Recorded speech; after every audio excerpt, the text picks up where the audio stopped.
por Unimega. Muy buenos días. El tema que expondremos hoy se denomina mecanismos jurídicos de actuación de la administración. ¿Qué es la actuación de la administración? Son operaciones que emanan de las autoridades administrativas para cumplir los cometidos estatales, prestan satisfactoriamente servicios públicos y hacen efectivos los derechos e intereses. Es así como las actuaciones administrativas hacen referencia a la actividad que realizan las personas jurídicas públicas como el Estado, la nación, los departamentos, los municipios, los establecimientos públicos y demás. La actividad de la administración se desarrolla por intermedio de varios mecanismos que serán mencionados a continuación. Un acto administrativo es cualquier manifestación o declaración de poderes públicos de un Estado dotado de facultades administrativas para imponer voluntades sobre los derechos, libertades o intereses de otros sujetos, ya sean públicos o sean privados, que hagan vida en la nación. Es decir, se trata de actos jurídicos en los que un organismo del Estado expresa su voluntad de manera unilateral, externa y concreta para decidir sobre una materia en específico.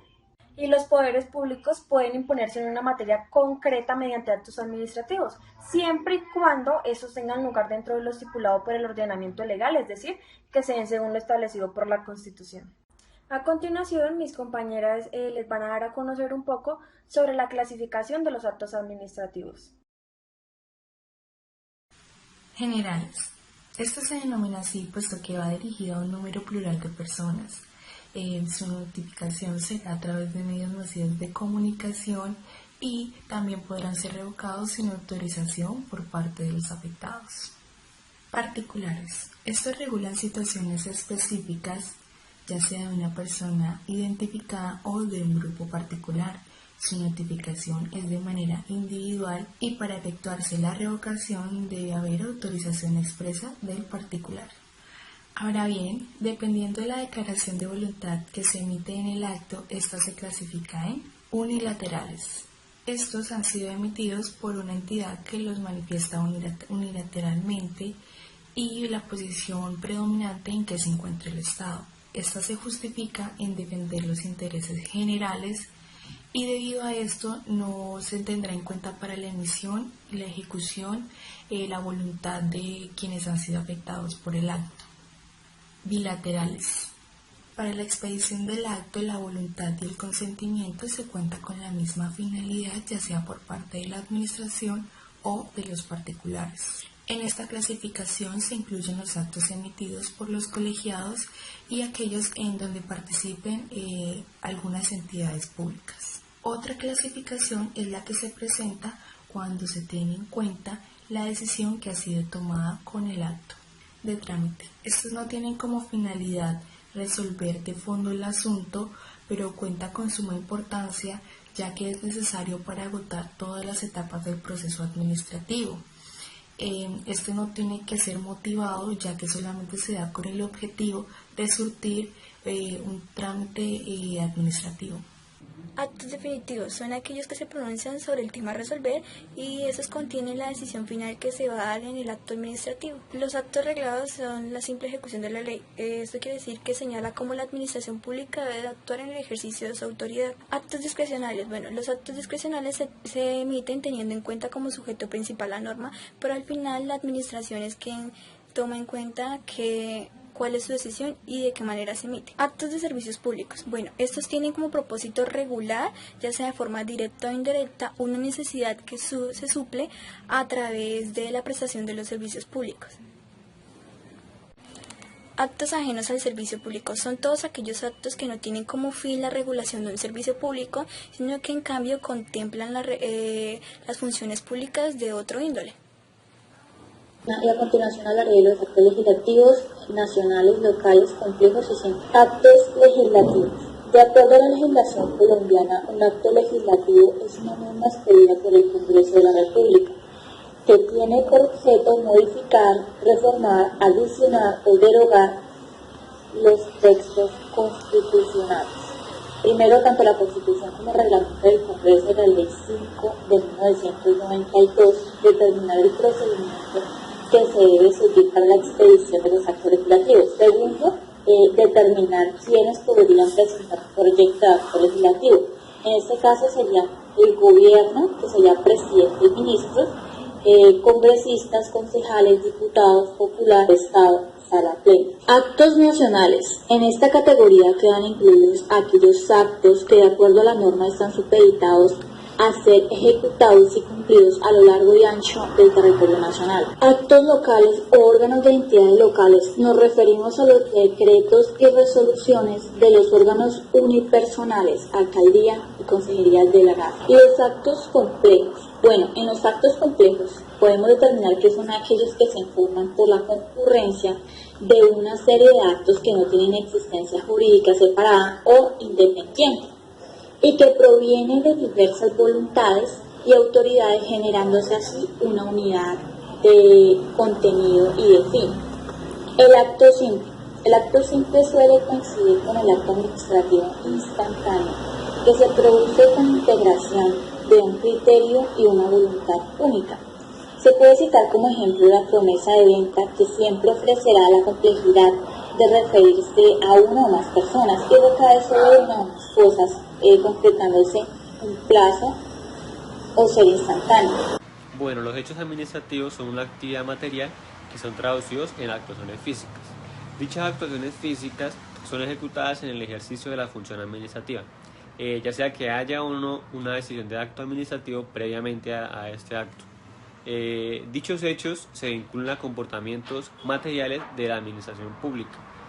También podemos decir que estos hechos los entendemos como acontecimientos que se producen independientemente de la voluntad que tiene la administración pública, pero aún así estos hechos siguen produciendo efectos jurídicos. Estos hechos administrativos se rigen básicamente por la analogía, ya que se aplican, se toma como un espejo de los actos administrativos, entonces se aplica la analogía. También agregamos que los hechos naturales tienen trascendencia dentro del derecho administrativo, pero por sí solos los hechos naturales no tienen como trascendencia, pero dentro de los actos administrativos son utilizados los hechos naturales, tales como el tiempo, el espacio, la medida, entre otros hechos naturales que utilizamos dentro del derecho administrativo. Algunos ejemplos de los hechos administrativos serían los siguientes. El primero sería la demolición de un edificio, puesto que esto produce efectos jurídicos. La grúa que se lleva un vehículo que está mal estacionado también produce efectos jurídicos. Y la pérdida de un expediente, que también produciría efectos jurídicos, por lo tanto sería un hecho jurídico. Dentro de los mecanismos jurídicos de actuación de la administración, encontramos otra figura, la cual se le denomina operaciones administrativas. Y estos son aquellos fenómenos jurídicos que consisten en la reunión de una decisión por parte de la administración junto con su ejecución práctica. Esto constituye en un conjunto de una sola actuación de la administración. Para que se presente la figura de operación administrativa, se requiere la presencia de la decisión de la administración, o sea, de un acto, el cual puede ser expreso o tácito. El acto expreso es un acto de ejecución material de un acto administrativo. Su modalidad se da de manera escrita. El acto tácito es aquel en el que no existe una manifestación expresa de voluntad por parte de la administración, pero se entiende que por ser actos no escritos se requiere de su operación, se realiza la debida operación. Este mecanismo opera simplemente con la ejecución inmediata de la decisión tomada por parte de la administración. Continuamos con los elementos. Uno de los elementos que nos encontramos es el órgano, y este es de índole estatal autorizado por el Estado para que su realización sea completamente competente. Otro de los elementos es el objeto, que es el contenido de la actividad o acción material. Nos encontramos la voluntad, que ya vimos que puede ser expresa o tácita. La forma, que es aquí donde consiste que los procedimientos operativos se den de manera cuidadosa y consciente, ya con el fin de evitar excesos o afectaciones injustificadas. Nos encontramos con el motivo, que son las causas o circunstancias de hecho y de derecho, las cuales sirven como fundamento. Y el fin, que es dar cumplimiento con el material de un acto administrativo. Para tener en cuenta que la operación administrativa es el proceso de la ejecución de la ley y de un acto. La norma organiza el derecho, el ordenamiento administrativo lo aplica y la operación lo ejecuta. Les vengo a hablar del tema de las vías de hecho. Para ponerlos en un contexto de la manera doctrinal a lo que se aplica actualmente, vemos que las vías de hecho vienen o tienen un origen en la jurisprudencia francesa. Dice el profesor Lauder que la vía de hecho se presenta cuando en el cumplimiento de una actividad estatal en materia de una ejecución la administración comete una irregularidad grosera. Entiendas esta irregularidad grosera como una ilegalidad manifiesta. Entonces se trata de un caso de que la administración incurre en una ilegalidad cuando sea, o sea, de manera agravada o exagerada, ya sea porque no tiene pues poder para actuar o porque teniéndolo utilizó procedimientos manifiestamente irregulares. En ese orden de ideas podemos concretar que las vías de hecho en la actuación de la administración en un contexto ajeno a su ámbito de competencia también se incluye en este concepto cualquier intervención al margen del procedimiento legalmente establecido. Entonces, eso es de manera doctrinal para tenerlo en cuenta. La RAE, la Real Academia Española, ha establecido que se trata de la actuación de la administración realizada sin competencia o prescindiendo totalmente del procedimiento legalmente establecido. Por lo tanto, en el ámbito de la administración pública, las vías de hecho engloban cualquier actuación de materia de la administración que se caracteriza por afectar de hecho a cualquier persona interesada. Aquí es importante hacer un paréntesis y hablar de hecho y de derecho. Hecho es cuando está la actuación, derecho es cuando está bajo un imperio, bajo una ley, bajo una norma. Entonces, al afectar de hecho o de manera arbitraria, que es la otra concepción, cualquier interés de una persona que haga valerla por su parte administrativa, un acto administrativo, que no haya una resolución previa y que no sirva como fundamento jurídico, lo que se supone es una vulneración del precepto legal y por ende se hace efectivo la vía de hecho. En la sentencia T055 del 94, su magistrado ponente Eduardo Cifuentes Muñoz establece el concepto de que es la arbitrariedad de la vía de hecho supone una evidencia a partir de un referente axiológico y normativo que supera el ámbito de la legalidad y se alimenta de los valores, principios y derechos esenciales del ordenamiento jurídico. Se está pues en una presencia de un hecho humano dotado de elementos propios de una vía de hecho en el derecho constitucional, que estos son en primer lugar la existencia de un acto con incidencia manifiesta en la realidad. Y un segundo término pues es la imposibilidad de comprender dicho acto bajo parámetros jurídicos y finalmente la violación manifiesta del derecho fundamental. Es importante aquí recalcar que las vías de hecho se pueden reparar o bueno, tienen procedimientos regulados fundamentalmente en dos leyes. La Ley 39 del 2015 del 1 de octubre, que es el Procedimiento Administrativo Común de las Administraciones Públicas, o la LPA del 2015, y la segunda, que es la Ley 29 del 98, del 13 de julio del 98, que es la que regula la reguladora de la jurisdicción contencioso administrativo. Entonces, ¿cómo se repara? Pues al detectar este fenómeno, inmediatamente se inicia un proceso de compensación de los daños y perjuicios causados al ciudadano, también conocido como procedimiento de la anulación de la actuación material constitutiva de la vía de hecho. Esta petición de resarcimiento se puede solicitar en el mismo procedimiento de la vía de hecho, mas no hay necesidad de interponer un recurso adicional a la responsabilidad patrimonial de la administración. En ese orden de ideas, voy a darles unos ejemplos para que más o menos entiendan el concepto y pues poderlo tener en práctica. Cuando se ocurre, o bueno, por lo general, de por vía administrativa, los hechos que dan a la vía de hecho, o las actuaciones que dan a la vía de hecho, es cuando algunos relacionadas a la expropiación forzosa. Coloco un ejemplo. Cuando un ayuntamiento ocupa un terreno para instalar unas naves, iniciando el procedimiento de expropiación con posterioridad a su instalación. Es decir, la administración necesita hacer un ayuntamiento en un terreno y lo hace así a fuerza.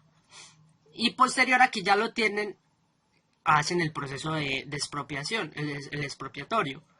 Y entonces aquí estamos bajo una vía de hecho. Otro ejemplo es la realización de obras sin la autorización previa, o ocupar espacios distintos al expropiado, o bien ocupar un exceso de superficie con respecto a la superficie que se ha expropiado. Entonces, prácticamente los ejemplos que yo pues considero viables para esta explicación van a los relacionados con la expropiación forzosa, como ya lo mencioné anteriormente. Muchas gracias. Las omisiones administrativas son todas aquellas actuaciones que la administración pasa por alto y que producen efecto jurídico respecto de ellas. Es decir, que consisten en que la administración se abstiene de actuar cuando debería hacerlo. Conforme al contenido del Código de Procedimiento Administrativo y de lo contencioso administrativo, hace referencia a que la administración debe entenderse hecha no solamente por los organismos de la rama ejecutiva, sino también por todos aquellos organismos públicos y aún así a las personas privadas cuando realizan funciones administrativas. Pues recordando un poco lo visto en clase, nos hablan de que habían entidades pertenecientes al sector privado a las que el Estado les asignaba determinadas funciones públicas, esto con el objeto de satisfacer por este medio intereses de carácter general. Es decir, es la posibilidad de aquellos de participar en la gestión de asuntos administrativos bajo los parámetros establecidos por la Constitución y por la ley. Toda persona que cause un daño a otro debe repararlo, y los funcionarios que no cumplan con sus obligaciones incurrirán en responsabilidades de distinta naturaleza. Algunos ejemplos de cuando se llega a presentar la omisión administrativa sería cuando la administración no pone señales de prevención y se está realizando una obra pública y a raíz de lo cual se produce un accidente que causa perjuicios a alguien. Otro ejemplo podría ser cuando un edificio de entidad pública está en evidente estado de deterioro y debido a que no se le han realizado los debidos mantenimientos, el edificio sufre una pérdida de su estructura causando daños a particulares. Es evidente una omisión administrativa, pues se notaba el deterioro del edificio y sin embargo no se tomaron las medidas pertinentes para los cuidados del edificio. Algo así ocurre acá en Villavicencio, en la Villa Olímpica, donde el patinódromo se encuentra en estado de deterioro y en el momento en que un deportista llegara a sufrir un accidente, este podrá demandar al municipio por no encontrarse el centro deportivo en óptimas condiciones, pues ya se han realizado en varias oportunidades quejas a la administración informando del estado de este, pero no se han realizado los debidos mantenimientos. Para llegar a reparar una omisión administrativa se puede recurrir a medios de control, pero en especial a la reparación directa consagrada en el artículo 140 del Código de Procedimiento Administrativo y de lo contencioso administrativo, que consiste en que la persona interesada podrá pedir directamente la reparación de un daño antijurídico producido por la acción u omisión de los agentes del Estado. La omisión se constituye cuando, existiendo obligaciones en cabeza de la administración, ésta no las ejecuta y por tanto su omisión trae consigo consecuencias jurídicas. Este medio de control tiene un término de 2 años contados a partir del día siguiente de la ocurrencia de la acción u omisión causante del daño.